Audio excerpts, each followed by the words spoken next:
Convido os irmãos para a leitura do livro do Gênesis, capítulo 12. Vamos ver aqui o chamado de Abrão. Capítulo 12, leremos dos versos 1 a 3. Ora, disse o Senhor a Abraão: sai da tua terra, da tua parentela e da casa de teu pai, e vai para a terra que te mostrarei. De ti farei uma grande nação, e te abençoarei e te engrandecerei o nome. Sê tu uma bênção. Abençoarei os que te abençoarem, e amaldiçoarei os que te amaldiçoarem. Em ti serão benditas todas as famílias da terra. Bem, o nosso objetivo não é estudar a aliança com Abraão, mas algumas peculiaridades que aconteceu aí no processo do chamado de Abraão até a concretização da aliança, né? A aliança com Abraão está no capítulo 17.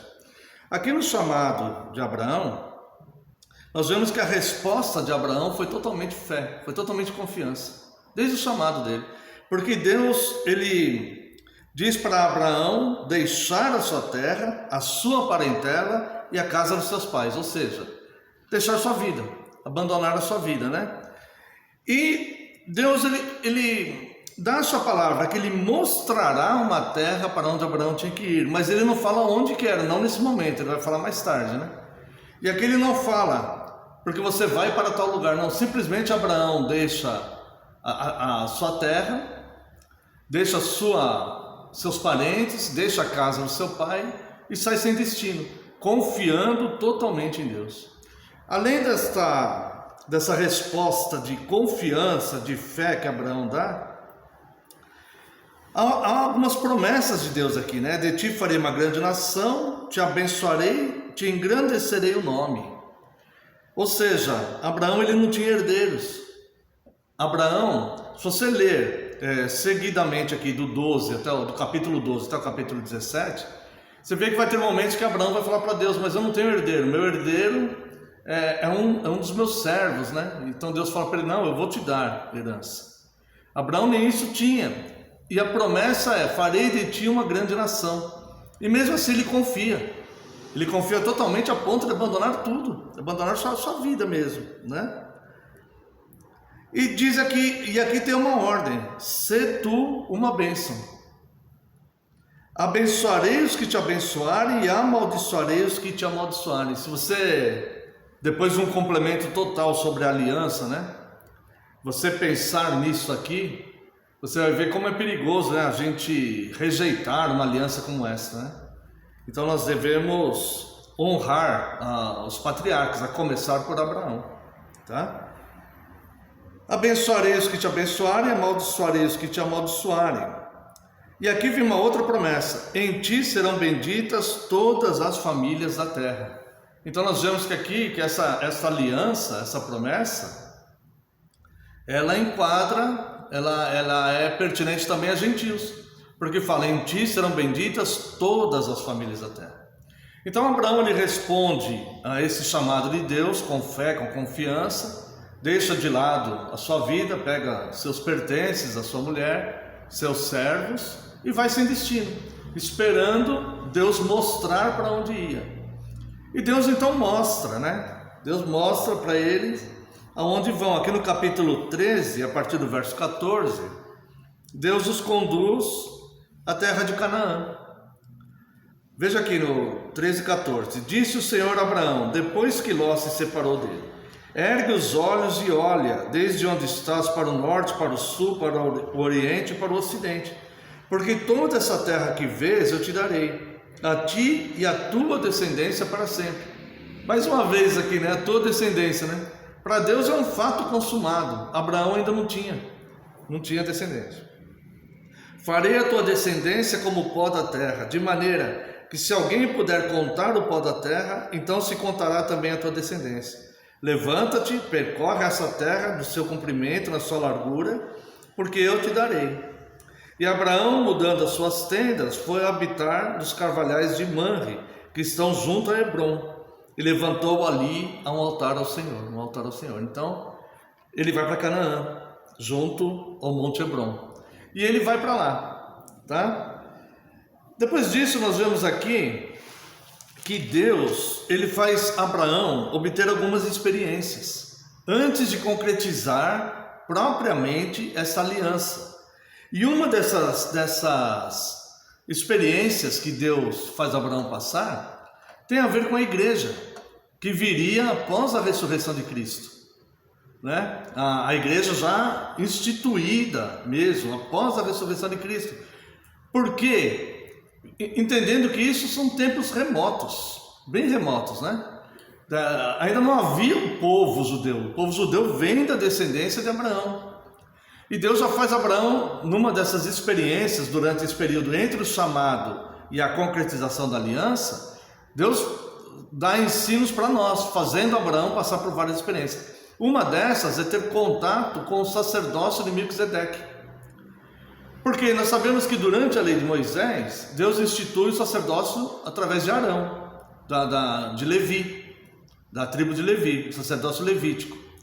E após a ressurreição de Cristo então ele assume o sumo sacerdócio segundo a ordem de Melquisedeque. E Deus então dá uma experiência a Abraão de conhecer esse sacerdote Melquisedeque, que vai representar o sumo sacerdócio de Cristo muitos séculos depois. Então nós vemos aqui, né, no capítulo 14, a partir do verso 18.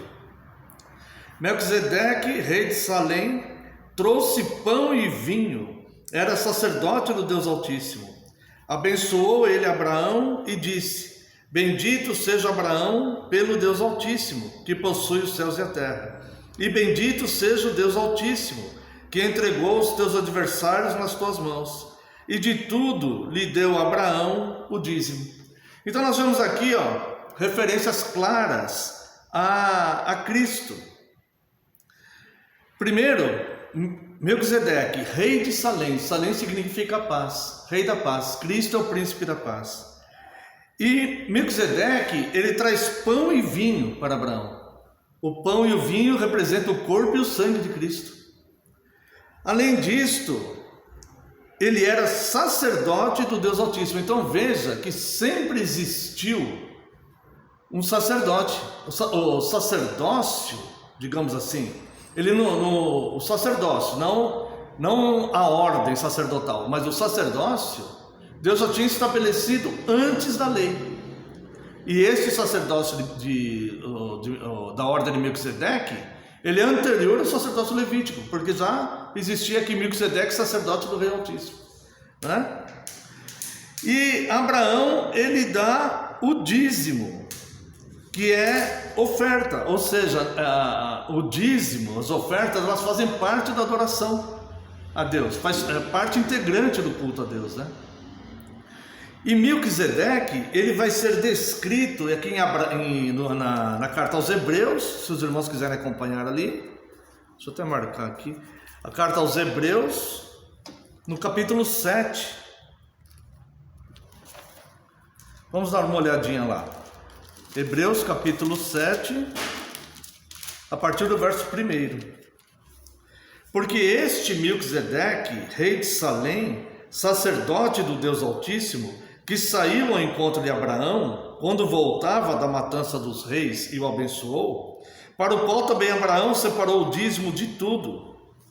Primeiramente se interpreta rei de justiça. Depois também é rei de Salém, ou seja, rei da paz. Então veja como ele configura, esse sacerdócio configura Cristo. Rei de justiça, rei da paz. Sem pai, sem mãe, sem genealogia, que não teve princípio de dias, nem fim de existência. Entretanto, feito semelhante ao Filho de Deus, permanece sacerdote perpetuamente.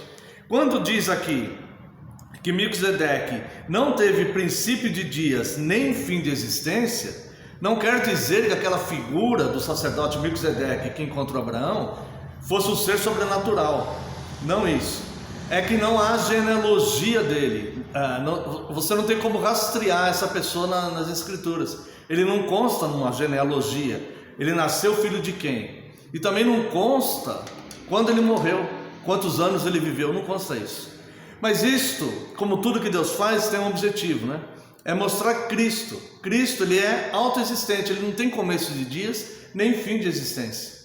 E o sacerdócio de Melquisedeque, ele simplesmente não acabou. Esse sacerdócio ele mudou para o sacerdócio levítico. E depois ele voltou quando Cristo assume o seu sumo sacerdócio. Está complicado ou está dando para entender? Né? E aí fala então que é um sacerdócio eterno, porque o sumo sacerdócio de Cristo agora é eterno. Não haverá mais mudança de ordem sacerdotal, né? E nem de sumo sacerdote. Então agora Cristo é sumo sacerdote. Então veja que experiência incrível que Deus faz Abraão passar, né? Nós não sabemos exatamente se Abraão tinha consciência disso, né? Mas Deus move seu coração inclusive para dizimar ali naquele sacerdócio, o sacerdócio de Melquisedeque. Nós vemos aí que o dízimo ele antecede a lei. Muitas pessoas falam que o dízimo era pertinente à lei. Não, a lei usou o dízimo. A lei usou o dízimo. Mas nós vemos o dízimo anterior à lei, tá? E o dízimo inteiramente ligado à questão da adoração, né? Porque depois disso Abraão, né? Abraão então lhe deu o dízimo de tudo, tá? Depois disso, Deus promete um filho a Abraão. Se você quiser ver aqui o capítulo 15,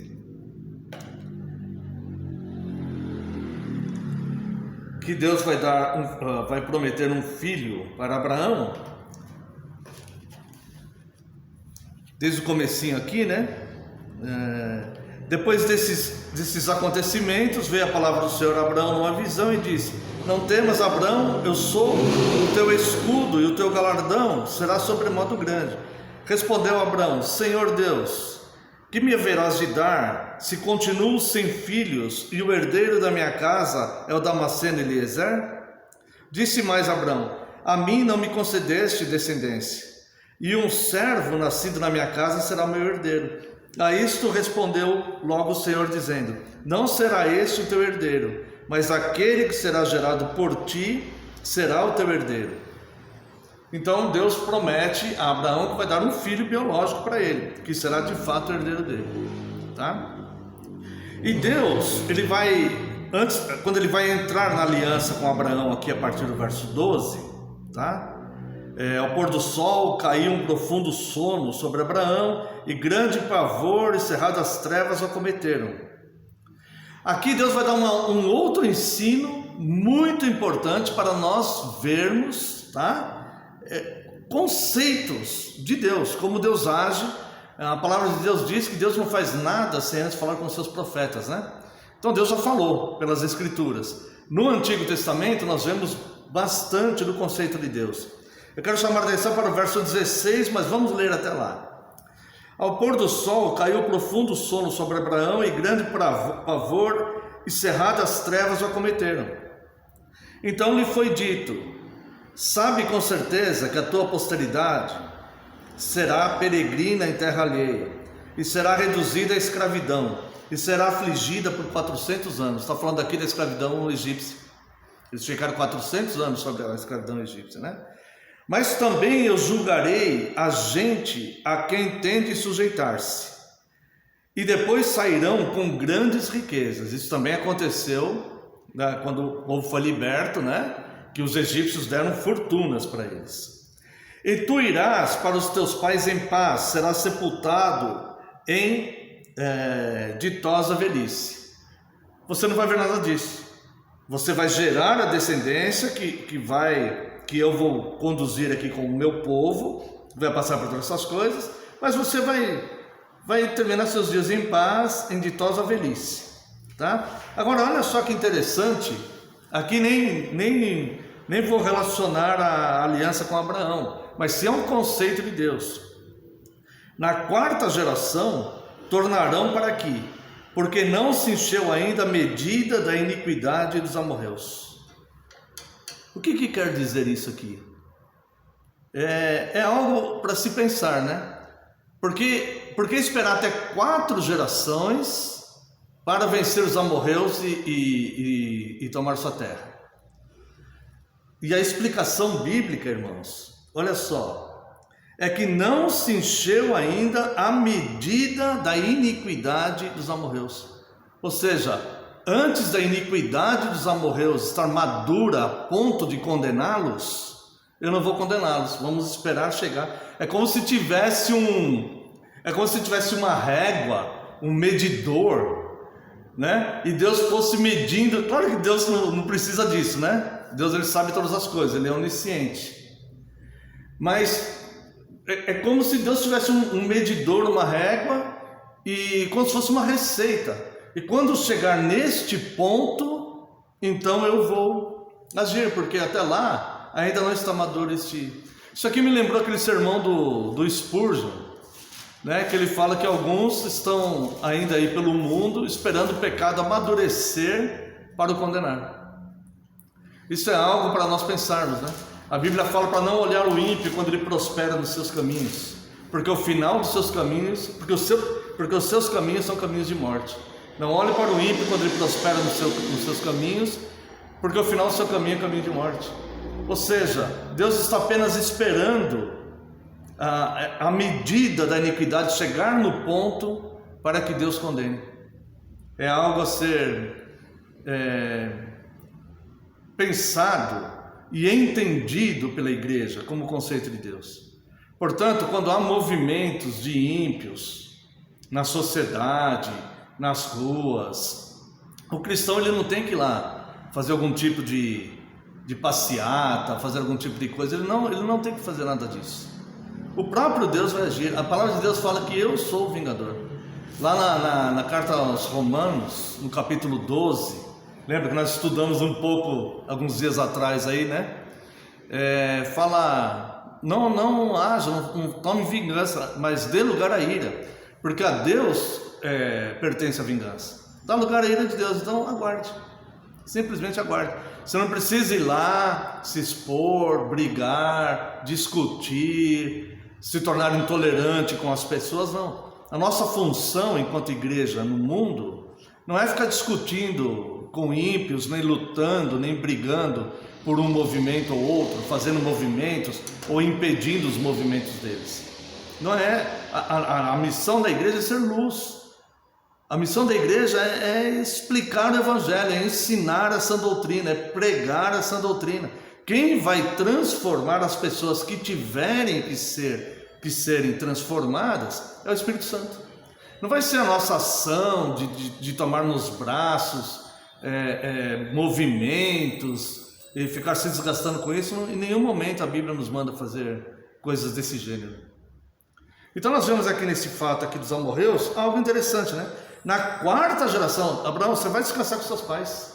Na quarta geração, tornarão porque não se encheu ainda a medida da iniquidade dos amorreus. No tempo propício, eu agirei meu braço. Tem uma passagem de Isaías que diz: eis que o braço do Senhor já está levantado, mas eles não podem ver. Eles só vão sentir quando o braço desce.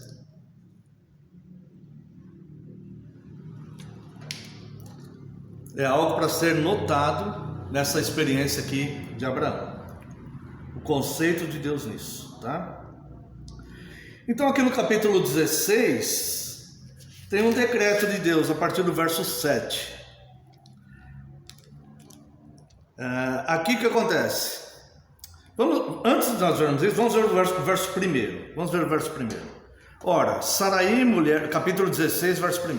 Sarai, mulher de Abrão, não lhe dava filhos, tendo porém uma serva egípcia por nome Agar. Disse Sarai a Abraão: eis que o Senhor me tem impedido de dar à luz filhos. Toma, pois, a minha serva, e assim me edificarei com filhos por meio dela. E Abrão anuiu ao conselho de Sarai. Então Sarai, mulher de Abrão, tomou a Agar, egípcia, sua serva, e deu-a por mulher a Abrão, seu marido, depois de ter ele habitado por 10 anos na terra de Canaã. Ele a possuiu e ela concebeu. Vendo ela que havia concebido, foi sua senhora por ela desprezada. Disse Sarai a Abraão: seja sobre ti a afronta que se me fez a mim. Eu te dei a minha serva para a possuíres. Ela, porém, vendo que concebeu, desprezou-me. Julgue o Senhor entre mim e ti. Resumindo a história, o que acontece? Saraí, ela quer tomar a frente de forma totalmente precipitada. E ela chega a uma conclusão que é, na verdade, um desvio da fé. Porque ela fala, Deus não me constituiu herdeira, Deus te prometeu uma herança, então eu vou te dar a minha serva para... E Abraão anuiu e se deitou com essa serva. Só que o anjo do Senhor, aqui nós vemos o anjo do Senhor com letra maiúscula, né? E a igreja já sabe, mas é sempre bom frisar, né? Porque às vezes alguém assiste um vídeo e não vê outros, né? Esse anjo do Senhor é Cristo, tá? É uma teofania isso aqui. Esse anjo está com letra maiúscula. Tendo achado o anjo do Senhor junto a uma fonte de água no deserto, junto à fonte no caminho de Sur, disse-lhe Agar, serva de Saraí, disse-lhe, dois pontos, Agar, serva de Saraí, de onde vens e para onde vais? É Cristo que pergunta isso para ela. Ela responde, fujo da presença de Saraí, minha senhora. Então lhe disse o anjo do Senhor, volta para tua senhora e humilha-te sob suas mãos. Disse-lhe mais o anjo do Senhor, multiplicarei sobremodo a tua descendência, de maneira que por numerosa não será contada. Disse-lhe ainda o anjo do Senhor, concebeste-se e dará à luz a um filho, a quem chamarás Ismael, porque o Senhor te acudiu na tua aflição. Vamos fazer uma paradinha aqui. Veja no verso 10 o que o anjo do Senhor fala para ela. Multiplicarei sobremodo a tua descendência, de maneira que por numerosa não será contada. Ou seja, é o cumprimento da promessa a Abraão, porque Ismael também era descendente de Abraão. Mas Deus, Cristo aqui, ele faz um decreto sobre essa descendência de Abraão, de Ismael, porque o descendente da promessa, nós vamos ver aqui para frente, será Isaac, né? E não Ismael. Mas Ismael também será uma descendência sobremodo multiplicada, né? E veja aqui o que Cristo, o anjo do Senhor, fala para Agar aqui. Olha o verso 12. Ele, Ismael, né? Ele, a nação que surgirá dele, né? A descendência que surgirá de Ismael. Ele será entre os homens como um jumento selvagem. A sua mão será contra todos, e a mão de todos contra ele, e habitará fronteiro a todos os seus irmãos. Então ela invocou o nome do Senhor que lhe falava. Tu és Deus que vê. Pois disse ela, não olhei eu neste lugar para aquele que me vê? Por isso aquele poço chama Beer-Lahai-Roi, está entre Cádiz e Bered. Agora olha só, ele será entre os homens como um jumento selvagem. A sua mão será contra todos, e a mão de todos contra eles. Essa descendência de Ismael causou diversos ataques terroristas no mundo inteiro, e diversos conflitos armados, e diversos grupos de guerrilhas, né? Então nós vemos aí um decreto de Cristo, e uma profecia já cumprida há muitos séculos, e continua cumprida até hoje. É impressionante quando nós vamos lendo as Escrituras, nós podemos perceber coisas que sem estudarmos as Escrituras no dia a dia nós não percebemos. Mesmo se a gente congrega numa igreja, se a gente professa a fé e tudo mais. Por isso é necessário um aprofundamento nos estudos, né? E nós vemos aqui um detalhe interessante no verso 16. Vamos ler o 15. Agar deu à luz a um filho, a Abrão, e Abrão a seu filho, que lhe dera Agar, chamou-lhe Ismael, conforme disse a ordem de Cristo, né? E olha o verso 16. Era Abraão de 86 anos, quando Agar lhe deu à luz Ismael, tá? Agora veja o primeiro versículo, verso 17. Quando atingiu Abraão a idade de 99 anos, apareceu-lhe o Senhor e disse-lhe, eu sou o Deus Todo-Poderoso, anda na minha presença e ser perfeito. O que eu quero chamar a atenção aqui? Quando nasce Ismael, Abraão tinha 86 anos. Quando começa o capítulo 17, que Deus vai mudar o nome de Abraão e concretizar a aliança, Ismael já tinha 13 anos, porque Abraão tinha 99. Tá? Então passaram-se 13 anos. Isso quer dizer que Ismael ele já estava passando daquela fase, quase que entrando numa fase adulta, vamos dizer assim, tá? Os judeus até hoje eles têm uma festividade, né? É Bar Mitzvah, se não me engano que chama, alguma coisa assim. Se eu estiver equivocado, me perdoe, né? Estou falando assim de memória, né? Que é quando ele completa 12 anos que ele se transforma em homem, né? Ele passa a ser um homem, tá? Então Abraão, o Ismael, ele já tinha 13 anos aqui, tá bom? Então 13 anos depois, Deus confirma a aliança com Abraão, tá? O Senhor lembra que ele deveria caminhar confiando no poder do Senhor. Veja só o que Deus faz aqui no capítulo 17. Deus dá nome a si mesmo. Quando atingiu Abraão a idade de 99 anos, apareceu-lhe o Senhor e lhe disse: eu sou o Deus Todo-Poderoso. Então Deus dá um nome a si mesmo. E ele fala para Abraão quem ele é. Como ele fala para Moisés: eu sou o que sou. Quem eu digo que vai me enviar? Eu sou, está te enviando. Aqui ele fala para Abraão: eu sou o Deus Todo-Poderoso. Ou seja, continua confiando em mim, porque eu vou concretizar a minha aliança, tá? E ele dá uma ordem: anda na minha presença e ser perfeito. Isso aqui só é possível para um homem, porque Deus é todo-poderoso. Quando Cristo ele dá aquele ensino, depois que ele conversa com o jovem rico, que o jovem rico sai entristecido, e Cristo fala para os seus discípulos que estavam ali, ele fala assim: como vai ser difícil um rico entrar no reino de Deus. É mais fácil passar um camelo pelo buraco de uma agulha. Eu já vi várias interpretações disso, não, mas o que Cristo quer dizer é exatamente isso: um animal enorme passar por um buraco pequenininho, ou seja, é impossível. É impossível, né? É uma hipérbole, é como um camelo passar por... não tem como, é um exagero. Cristo ele usa essa hipérbole, esse exagero, para demonstrar como é impossível. Como é difícil um homem, um rico, entrar no reino dos céus. Por que ele disse isso? Porque o coração do jovem estava nas riquezas. Aí os discípulos param e pensam: espera um pouquinho, não são só os ricos que têm um coração em alguma coisa que não é Deus. Todo mundo tem um coração em alguma coisa que não é Deus. E os discípulos então perguntam para Cristo, isso eles não falam na Bíblia, né? Mas os discípulos eles perguntam para Cristo: sendo assim, ninguém pode entrar no reino do céu então?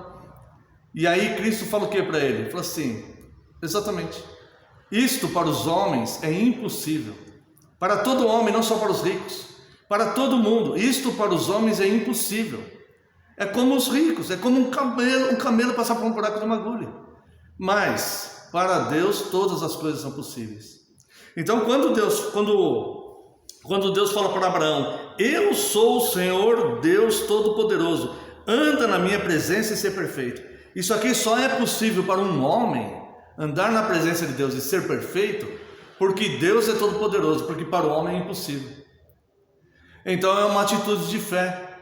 Porque se nós falássemos para alguém, para qualquer pessoa do mundo, falássemos assim: viu, agora você vai ser cristão, ser perfeito, anda na presença de Deus, ser perfeito, a pessoa ia tremer na estrutura, que ia falar: eu não vou conseguir. Para ela é impossível. Mas é como Abraão fez, deixando sua parentela, a casa do seu pai, né, a sua terra, e confiando em Ele. Porque vai se tornar possível, porque para Deus todas as coisas são possíveis.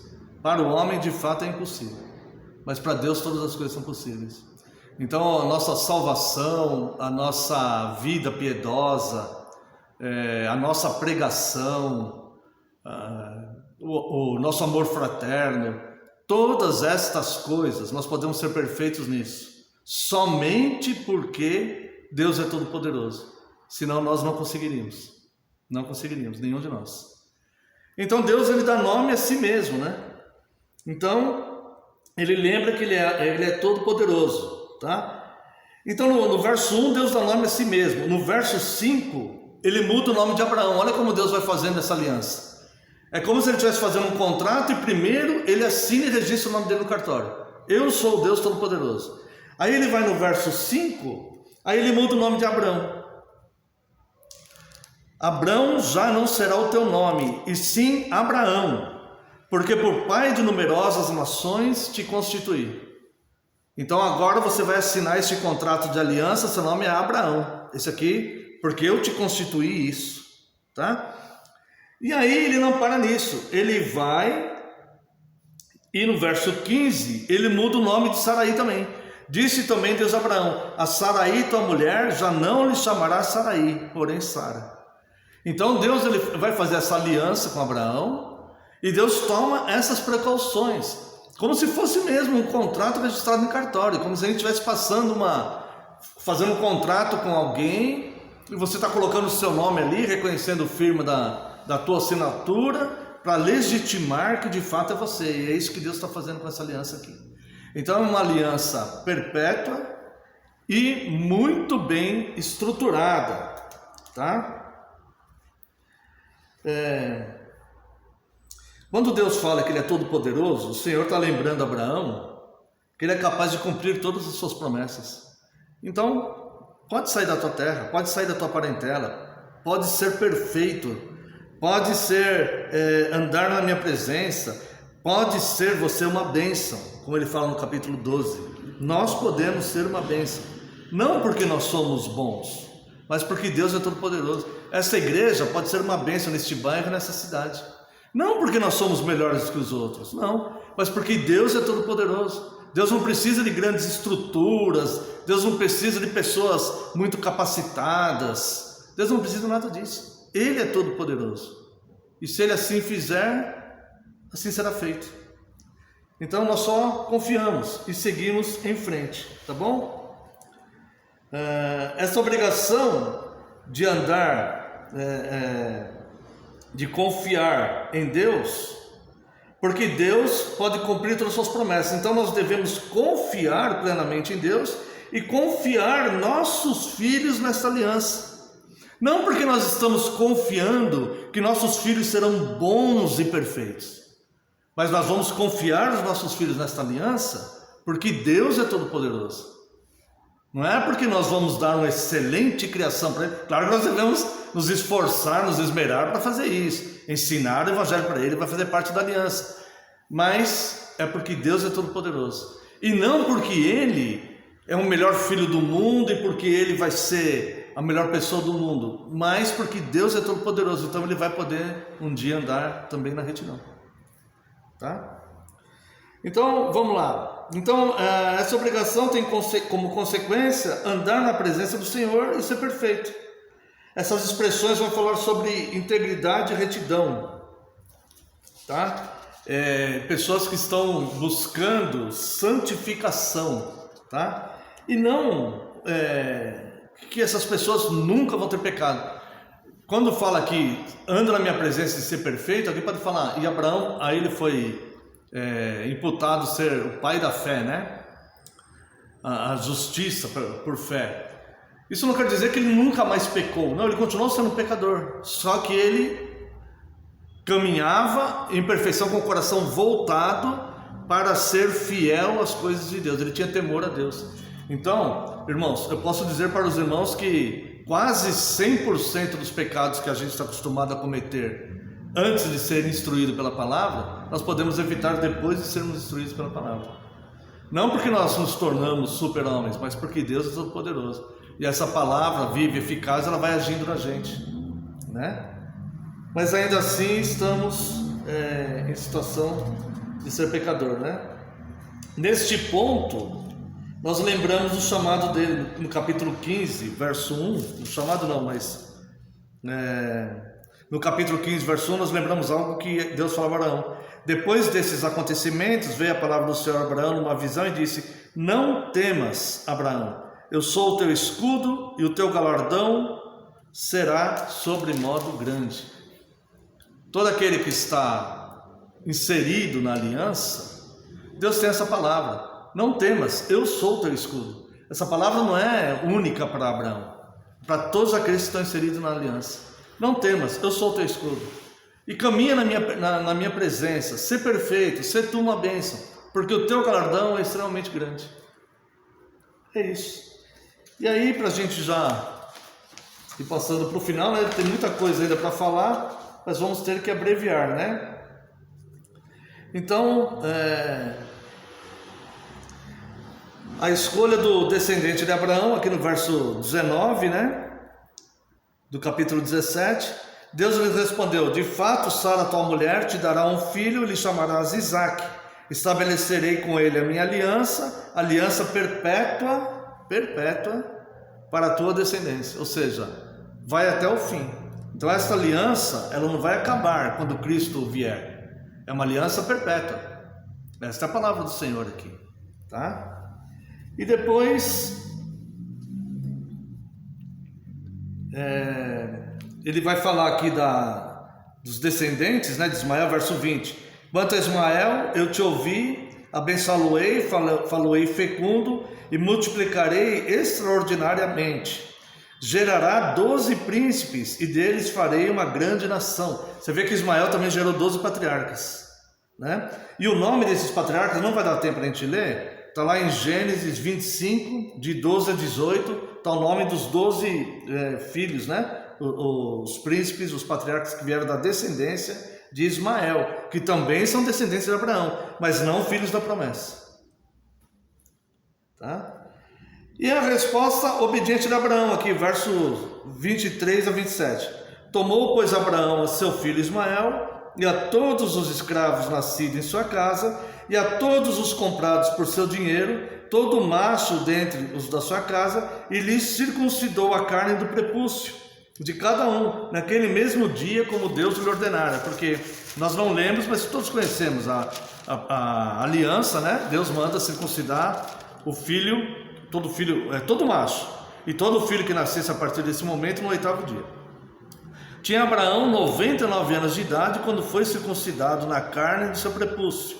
Ismael, seu filho, que era de 13 anos quando foi circuncidado na carne do seu prepúcio. Abraão e seu filho Ismael foram circuncidados no mesmo dia. E também foram circuncidados todos os homens da sua casa, tanto os escravos nascidos nela, como os comprados por dinheiro e os estrangeiros, né? Então, o sinal e selo é dado conforme o Senhor havia ordenado. E Abraão, então, ele começa a cumprir a sua parte aqui na aliança. E essa parte, então, vem toda a descendência cumprindo, tá? Então, como nós devemos tratar a relação entre aliança e decreto, né? Estou pulando uma parte aqui porque está ficando longo, né? Então nós vimos aqui aliança e decreto. Como que nós tratamos essa relação entre aliança e decreto? A aliança é agir com obediência. Tem pessoas que quebram a aliança. Tem igrejas que quebram a aliança com Abraão. Tem pessoas que quebram a aliança com Abraão. A aliança de Deus com Abraão, né? Então a aliança é agir com obediência. O decreto mostra a soberania de Deus, porque o que Deus decretou não mudará. Então a pessoa pode até quebrar a aliança, mas o que Deus decretou, Deus não vai mudar. Foi o caso que nós vimos ali da descendência de Ismael, né? Do sacerdócio de Melquisedeque e outras coisas, tá? Esses são decretos de Deus. Então essa obediência é para nós e para os nossos descendentes. E o decreto de Deus, Deus o cumprirá. Tá? Então nós vemos aqui 2 elementos anteriores à lei foram usados pela lei, mas nós vemos dois elementos anteriores à lei que continuam até hoje. O primeiro é o dízimo que Abraão deu para Melquisedeque. Vamos voltar lá em Hebreus 7, 4 a 10. Hebreus 7, 4 a 10. Considerai, aqui está falando do sacerdócio de Cristo, segundo a ordem de Melquisedeque, que é um sacerdócio superior ao Levítico. Então acabou o Levítico, começou a ordem de Melquisedeque. Considerai, pois, como era grande esse a quem Abraão, o patriarca, pagou o dízimo, tirado dos melhores despojos. Ora, os que dentre os filhos de Levi recebem o sacerdócio, têm mandamento de recolher, de acordo com a lei, os dízimos do povo, ou seja, dos seus irmãos, embora tenham esses descendido de Abraão. Está falando aqui de lei sacerdotal, tá? Entretanto, aquele cuja genealogia não se inclui entre eles, recebeu dízimos de Abraão e abençoou o que tinha as promessas. Tá? Evidentemente, é fora de qualquer dúvida que o inferior é abençoado pelo superior. Então, o sacerdócio levítico inferior, abençoado pelo sacerdócio maior, que é da ordem de Melquisedeque, que recebeu o dízimo antes da lei. Aliás, aqui, são homens mortais o que recebem os dízimos. Está dizendo aqui, os sacerdotes levíticos eram homens mortais que recebiam o dízimo. Porém, ali aonde? No sacerdócio segundo a ordem de Melquisedeque, aquele de quem se testifica que vive. Quem se testifica que vive? Cristo. Quem representa Cristo na terra? A igreja. Então a igreja recebe dízimos. A única coisa que nós vemos é que o dízimo ele não é obrigado como ele era na lei do sacerdócio levítico, mas é um compromisso que o fiel deve ter de dizimar. E por assim dizer, também Levi, que recebe dízimos, pagou-os na pessoa de Abraão. Tá? Então o Melquisedeque recebeu dízimo de gentil e de judeu, segundo esse versículo 9. Porque aquele que ainda não tinha sido gerado por seu pai, quando Melquisedeque saiu ao encontro deste. Então, mas Levi fazia parte da aliança com Abraão, das quais todas as nações da terra, ou seja, os gentios também são abençoados, e aqueles convertidos e que fazem parte da aliança. E o segundo elemento que é anterior à lei e que está na aliança e que é feito hoje é o santo batismo. Então nós podemos ver ali, né, só para complementar, né, Colossenses capítulo 2, a partir do verso 8. Cuidado que ninguém vos venha a enredar com a sua filosofia e vãs sutilezas, conforme a tradição dos homens, conforme os rudimentos do mundo, e não segundo Cristo. Porquanto nele habita corporalmente toda a plenitude da divindade. Também nele estáis aperfeiçoados. Ele é o cabeça de todo principado e potestade. Nele também, preste muita atenção nisso, nele também fostes circuncidados, não por intermédio de mãos, mas no despojamento do corpo da carne, que é a circuncisão de Cristo. Tá vendo? A circuncisão não acabou, ela mudou o formato, ela mudou a forma, mas ela continua. Nele também fostes circuncidados, não por intermédio de mãos, mas no despojamento do corpo da carne, que é a circuncisão de Cristo, tendo sido sepultados juntamente com ele no batismo, no qual igualmente fostes ressuscitados, mediante a fé no poder de Deus, que o ressuscitou dentre os mortos. Então a forma da circuncisão hoje é o batismo. É a circuncisão não feita por mãos, e não no prepúcio, mas no coração das pessoas, né? E é por isso que as mulheres também são batizadas. E para finalizar mesmo, quero convidar a amada igreja a leitura de Romanos capítulo 4, é onde o apóstolo Paulo ele ratifica a aliança com Abraão no Novo Testamento. Romanos capítulo 4, versos 9 a 16 e terminaremos. Vem, pois, esta bem-aventurança exclusivamente sobre os circuncisos ou também sobre os incircuncisos, visto que dizemos, a fé foi imputada a Abraão para a justiça. Como, pois, lhe foi atribuída, estando ele já circuncidado ou ainda incircunciso? Não no regime da circuncisão, e sim quando incircunciso, e recebeu o sinal da circuncisão, como selo da justiça da fé que teve quando ainda incircunciso, para vir a ser o pai de todos os que creem, ou seja, todas as nações, judeus e gentios, todos os que creem, embora não circuncidados, a fim de que lhe fosse imputada a justiça, e pai da circuncisão, isto é, daqueles que não são apenas circuncisos, mas também andam nas pisadas da fé que teve Abraão, nosso pai, antes de ser circuncidado. Não foi por intermédio da lei que a Abraão ou a sua descendência coube a promessa de ser herdeiro do mundo, e sim mediante a justiça da fé. Então é pela fé e pela justiça da fé que existe essa aliança. Não importa a lei, se a lei foi transformada, se não foi. Não foi baseado na lei, isso aqui foi feito antes da lei.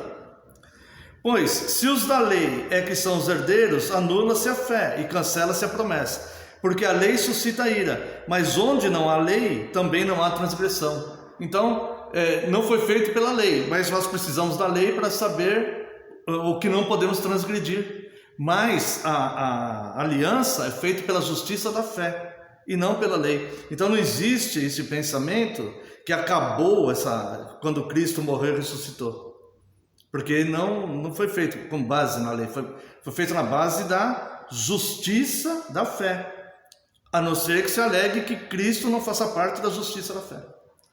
Essa é a razão porque provém da fé, para que seja segundo a graça, a fim de que seja firme a promessa para toda a descendência, não somente o que está no regime da lei, mas também o que é da fé que teve Abraão, porque Abraão é pai de todos nós. Como está escrito, por pai de muitas nações te constituí. Então, irmãos, acho que somente até aqui, né? O tempo já acabou. Então nós vemos aqui algumas passagens interessantes, né? Nesse processo aí quando Deus firmou a aliança com Abraão, né? E vimos decretos de Deus, vimos a aliança, né? E é possível ver amor e misericórdia de Deus aqui, né? Em salvar todo um povo, né? Então nós podemos ser uma bênção, nós podemos ser perfeitos diante de Deus e nós podemos andar na presença de Deus, mas não por nossos méritos, porque nós de fato não conseguimos, mas porque Deus é todo poderoso. Que Deus abençoe. Pode tirar, se tiver alguma pergunta faremos depois. Deus abençoe a todos.